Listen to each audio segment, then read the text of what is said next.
یہ واقعہ میرے چچا کے ساتھ پیش آیا۔ چچا کہتے ہیں کہ یہ سخت سردی کی تاریک اور یخ بستہ رات تھی۔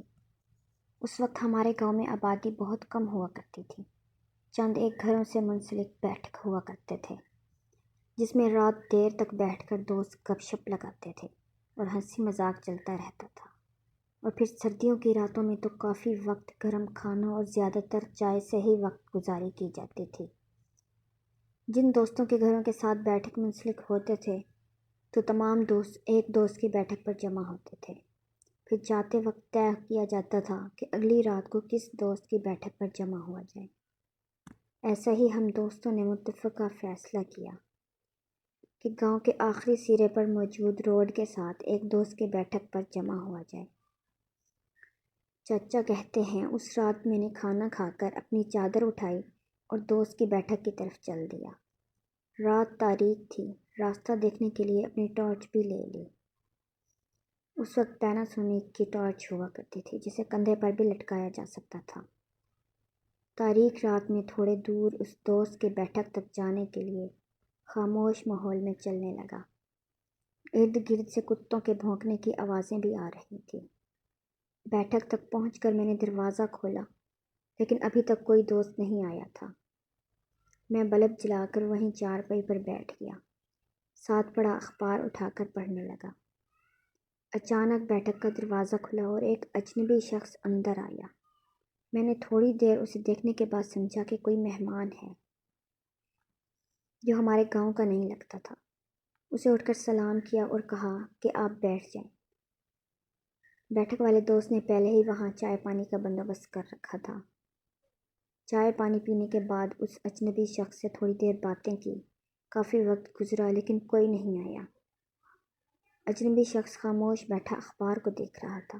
میں نے اٹھ کر اسے اخبار دے دیا اور وہ اخبار پڑھنے لگا۔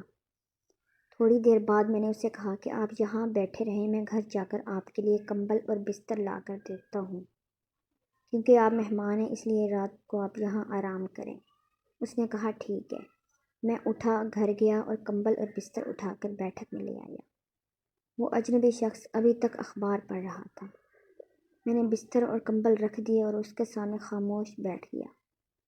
کچھ زیادہ ہی خاموشی دیکھ کر مجھے ڈر سا لگا اور دل میں گھبراہٹ طاری ہو گئی۔ میں نے تھوڑی دیر بعد مہمان کی طرف دیکھا تو ایک عجیب اور خوفناک منظر تھا۔ کیا دیکھا کہ اس کا باقی جسم تو انسانی تھا، مگر پاؤں کالے ہو چکے تھے اور بالوں سے بھرے ہوئے تھے، اور پھر اس کے پاؤں الٹے بھی ہو چکے تھے۔ یہ دیکھ کر تو ایک وقت کے لیے جھٹکا لگا اور کپکپی طاری ہو گئی۔ میں فوراً اٹھا، دروازے کی طرف لپکا اور بھاگتے ہوئے گھر کی طرف دوڑ لگا دی۔ بستر اور کمبل بیٹھک پر ہی چھوڑ آیا۔ گھر پہنچ کر سیدھا کمرے میں چلا گیا اور دروازہ بند کر دیا۔ اگلی صبح مجھ سے دوستوں نے پوچھا کہ بھائی رات کو کہاں غائب تھے؟ میں نے واقعہ سنایا تو دوست کہنے لگے کہ بستر اور کمبل تو رکھے ہوئے تھے، لیکن ایک چارپائی کے ساتھ چپل بھی رکھے ہوئے تھے جو تمہارے تو نہیں تھے، البتہ مہمان تو کوئی موجود نہیں تھا۔ چچا کہتے ہیں کہ میں سمجھ گیا تھا کہ یہ کوئی جن تھا جس کے شر سے مجھے اللہ نے بچا لیا تھا اور گھر میں خیریت سے پہنچا۔ اب بڑھتے ہیں دوسرے واقعے کی طرف۔ میرا نام جاوید ہے۔ یہ واقعہ کل رات میرے ساتھ پیش آیا۔ کل رات 10 بجے کا وقت تھا۔ مجھے قصور کی سواری ملی، کرایہ بھی مناسب تھا، تو میں اس کو چھوڑنے جا رہا تھا۔ ساتھ بات چیت ہلکی پھلکی ہو رہی تھی، جیسے بابا بھلے شاہ کے بارے میں۔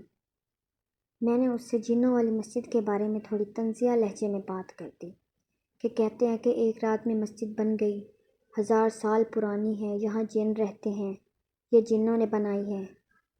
غرض میں طنزیہ لہجے میں بات کر رہا تھا کہ میں جنات کو نہیں مانتا۔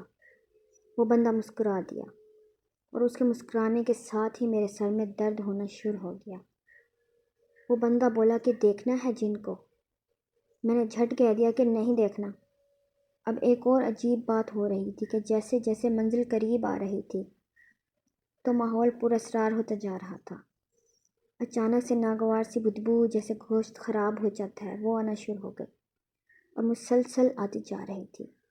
میں نے اپنے ساتھی کی توجہ اس جانب دلوائی تو وہ ایک دم سیریس ہو گیا اور بولا کہ جلدی چلو۔ اور بدبو بھی کم ہو گئی، لیکن موٹر سائیکل بھاری سی لگنے لگی۔ بار بار ایسا لگا کہ ٹائر پنکچر ہے یا پیچھے کسی نے کیریئر مضبوطی سے پکڑا ہوا ہے۔ میں گھبرا ضرور رہا تھا مگر ڈر نہیں رہا تھا کیونکہ میں اکیلا نہیں تھا۔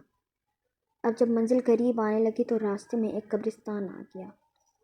کمال چشتی دربار سے تھوڑا پہلے وہاں پر بائک ٹوٹل بند ہو گئی، نہ آگے جانے کے قابل نہ واپس آنے کے۔ وہ بندہ میری حالت پر مسکرا بھی رہا تھا اور مجھے کوس بھی رہا تھا کہ میں نے کیسی بائک رکھی ہوئی ہے۔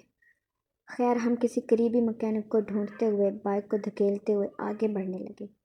جیسے ہی قبرستان جہاں موٹر سائیکل بند ہوا تھا وہاں سے 40-50 قدم آگے گئے ہوں گے کہ دوبارہ موٹر سائیکل سٹارٹ کرنے کی کوشش کی تو پہلی کوشش میں کامیاب ہو گئے۔ اس بندے کو کمال چشتی اتارا تو اس نے مجھے 2000 روپے دیے اور بولا کہ مجھے 200 واپس کر دو، باقی تم رکھو۔ میں نے اسے کہا رکو میں چینج لے کر آتا ہوں۔ اس وقت میرے پاس بھی 200 روپے نہیں تھے۔ جوتا سٹینڈ والوں سے پیسے لیے تو میرا سوار غائب ہو چکا تھا۔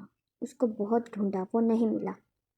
کمال چشتی دربار کے اندر بھی گیا جو بہت حوصلے کا کام ہے، پر وہ نہیں ملا۔ البتہ وہ بدبو مسلسل آ رہی تھی۔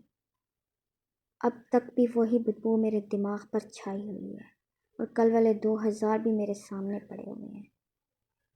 اب اگر آپ سے کوئی کہے کہ وہ انسان نہیں تھا تو ایسا نہیں، وہ انسان ہی تھا، البتہ اس کے ساتھ کچھ ضرور تھا جس کو میں نے بھی محسوس کیا۔